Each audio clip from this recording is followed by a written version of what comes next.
And this is from Immutable. Now, as you know, the election is nearing. There's a lot of talk about whether Gary Gensler will have a job. Either way, there's some talk from Mark Cuban on the All In podcast said that everyone in the Harris camp told him that they don't like Gary Gensler or that no one likes him there. So it sounds like he's probably out either way, but for sure he'll be out. I think Trump has just flat out said he'll fire Gary Gensler on day one. So I don't want to make this political. I'm just saying like the realities of what is likely to happen with either one winning. And you can vote for whoever you want to. That's up to you. I'm not telling anybody who to vote for or whatever. I'm just saying what I've observed so far. So the SEC has been like going bananas lately, and they went after Immutable. Now, I don't know if you guys know who Immutable is, but Immutable is their game company built on the blockchain. They had a game called Gods Unchained that was very much like Magic the Gathering and Hearthstone, very, very similar to those two games. I actually like Magic the Gathering a lot. I haven't played much lately, but it's a good game. It was a fun game. I thought they did it really well, and I think some of the team was from Magic the Gathering Arena, so they knew what they were doing. But the problem is it was built on ETH, and a lot of the features were just flat out turned off because ETH gas fees were too high, which is why I like Algorand. But Immutable has received a Wells notice from the SEC, the latest in their de facto policy of regulation by enforcement. And that's a key phrase. That's not hyperbole, by the way. This has essentially been the SEC's approach. They will send you a Wells notice, and then when you ask for clarification, they won't clarify it. They refuse to clarify it. It's just they're weaponizing it. This is not a transparent way to go about this. This isn't a good faith way to go about this. That's the word I was looking for. We received this within hours of our first ever conversation on a timeline clearly accelerated to land before the election, which is interesting because I think it seems like the Harris campaign has been trying to signal that they're pro-crypto, or at least less anti-crypto than the perception is. So I think I think that's very interesting, that timing, because it seems to run counter to what the Harris campaign is trying to put out, right? They're trying to, I think they saw the support that the Trump campaign had from crypto people, and they're trying to capitalize on that. I've noticed some of their statements have been, didn't she go to like one of the Ethereum conferences or something? Anyway, sadly, stories like this are becoming less surprising each time. We've seen an increased number of companies like Coinbase, Consensus, Uniswap, OpenSea, Crypto.com face SEC escalations. Yeah, the Coinbase one was especially troubling to me because Coinbase seems like they're trying to do the right thing. They located their business in the US. They're a publicly traded company, so they have to do filings and all that stuff. And they'll ask for clarification, and the SEC has been hounding them. Meanwhile, FTX was allowed to, since they were donating to a bunch of they were donating to everybody, but very publicly to Democrats. Then as Gensler was happy to look the other way. So this stuff's all political, by the way. Just never pretend that these people are doing this like out of a sense of principles. It's all political. Anyway, with this latest move against Immutable, the SEC's overreach continues and expands into gaming. Immutable is well capitalized with a large war chest to build for the future of gaming, and if needed, we will stand up and fight to defend digital ownership for gamers. But the SEC's approach hinders every startup trying to innovate in an already difficult industry. You know, the result of this is that everything goes overseas, and we're sending an industry to other shores when this is not what we want to be doing. You know, I'm okay with like some regulation. Let's have a debate about what the regulation actually is, because I mean, I think you're going to have some sort of rules and regulations. But let's stop with this like this vagueness. We're just going to leave it's like saying, oh, you're going to violate the rules. Well, we're not going to tell you what the rules are, but we'll tell you when you violate them.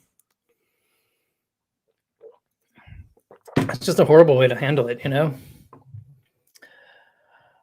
So last year, Ripple won a landmark victory where Judge Torres found that XRP was not a security. After publicly stating Ethereum was a commodity, the SEC secretly opened an investigation into ETH. They shut this investigation down after Consensus sued them to defend Ethereum's ecosystem in June of this year. Last year, Grayscale Grayscale sued the SEC to open the floodgates for institutional adoption of crypto. They won, and with the court finding the SEC's denial of Grayscale's proposal arbitrary and capricious. With the court finding the SEC's denial of Grayscale's proposal arbitrary and capricious. Arbitrary is a really important word there. This is the whole point. Like, the regulations are arbitrary. You're not giving us actual regulations or guidelines or whatever you want to call them. In recent weeks, we've seen the SEC's overreach continue to expand, with the livelihoods and freedoms of musicians, artists, and other content creators now under threat in light of the SEC's move against NFT platform OpenSea. And listen, if these guys are actually doing something wrong, then cool, go after them. But let's not pretend like the SEC has been very effective. You know, they were asleep at the wheel during the financial crisis. They were asleep at the wheel with Bernie Madoff. They had their noses shoved right into all that mess, and they couldn't do anything about it. They were asleep at the wheel with FTX. But companies are actually trying to do the right thing. That's who they'll go after. It's just absolute nonsense. This industry desperately wants clear guidelines. This is what I'm saying, for compliance, and instead companies are forced to spend millions of dollars in legal fees to even get off the ground. At the end of the day, this hinders the many companies in crypto trying to build real products. It's just so frustrating. Immutable has been building since 2018 to bring digital ownership to the $110+ billion of in-game items sold each year.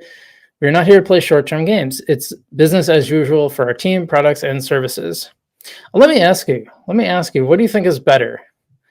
Do you think it's better that these companies operate in the US under guidelines that are clear, where it's like, hey, we can keep an eye on you, we can set these particular policies, and you have to follow them?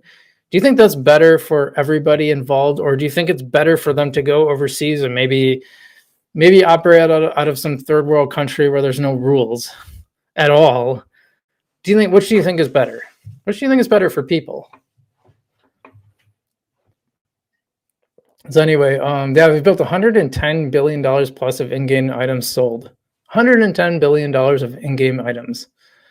Now listen, I've had my qualms with Web3. That's something that Lycan Warlord and Dubstep Rob and I talked about a lot on that podcast. It's just the challenge of Web3 gaming. But as long as it's done with a sense of ethics, I don't really have a problem with it, right?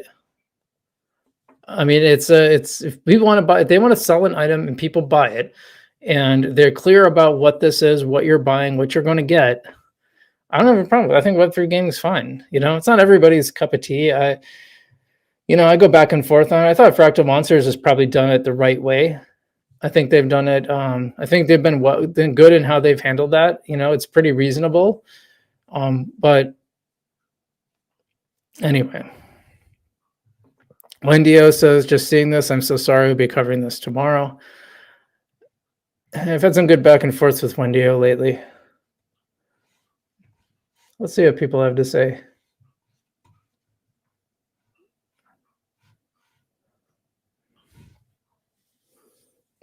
Travel Tim says, I have my sell levels already mapped out way before 65 billion market cap. Yeah, I think that's a good idea. You know, like I said, you just kind of want a ladder approach up. So that's the immutable news that we have today. It's just one more. There's actually a bunch of these, and it's really annoying. So